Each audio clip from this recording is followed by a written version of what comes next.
स्वयं के विरुद्ध किया गया अन्याय, व्यक्तित्व मोह और आत्मन्याय की नैतिक विफलता। 26 वर्षों में पहली बार यह बोध स्पष्ट रूप से उभरा कि जिसे मैं कहता रहा, वह केवल एक इकाई नहीं था, बल्कि अनेक संभावनाओं और व्यक्तित्व परतों का समुच्चय था। उन परतों में एक ऐसा भी था जो सुंदर था, सक्षम था और अपने भीतर एक पूर्ण जीवन की संभावना लिए हुए था। आज प्रश्न यह नहीं है कि वह कौन था, बल्कि यह है कि मैंने उसके साथ क्या किया।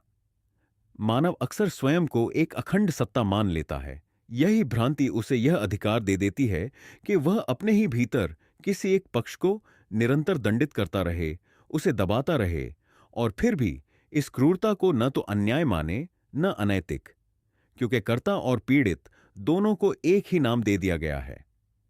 यहीं से तथाकथित आत्मन्याय की वह प्रक्रिया शुरू होती है जो वस्तुतः इंस्टीट्यूशनलाइज्ड क्रूअल्टी है।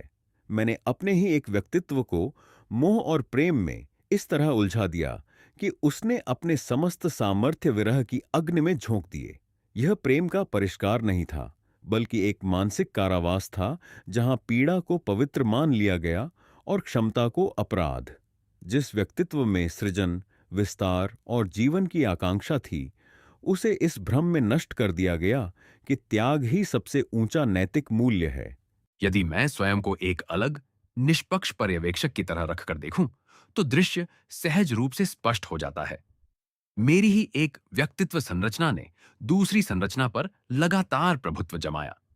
उसने उसके निर्णय छीने, उसकी ऊर्जा को खा लिया और हर असफलता को आत्मिक शुद्धि का नाम दे दिया। यह अंतरंग तानाशाही थी। और सबसे गंभीर बात यह है कि इस प्रक्रिया को कभी अपराध नहीं समझा गया, क्योंकि पीड़ित और शासक के बीच कोई कानूनी दूरी नहीं थी। स्वयं को अलग सत्ता न मानने का यही सबसे बड़ा खतरा है कि अन्याय अदृश्य हो जाता है। दार्शनिक दृष्टि से देखें तो यह समस्या पहचान यानी आइडेंटिटी की नहीं, नैतिक उत्तरदायित्व की है। यदि मैं मान लूं कि मेरे भीतर विभिन्न व्यक्तित्व परतें हैं, तो मैं उन सब के प्रति उत्तरदायी हूं। किसी एक की पीड़ा को सर्वोपरि मानकर दूसरे की संभावनाओं को नष्ट कर देना नैतिक रूप से उतना ही गंभीर अपराध है जितना किसी अन्य मनुष्य के साथ किया गया अन्याय। यह स्वीकार करना कि मेरी एक पर्सनालिटी ने दूसरी पर्सनालिटी का जीवन खा लिया, आत्मघृणा नहीं है, यह आत्म जागरूकता है।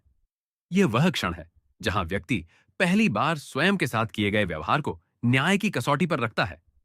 यह लेख किसी क्षमा याचना का प्रयास नहीं है। यह उस अपराध की पहचान है जिसे वर्षों तक आत्म अनुशासन, त्याग या संवेदनशीलता के नाम पर छिपाया गया।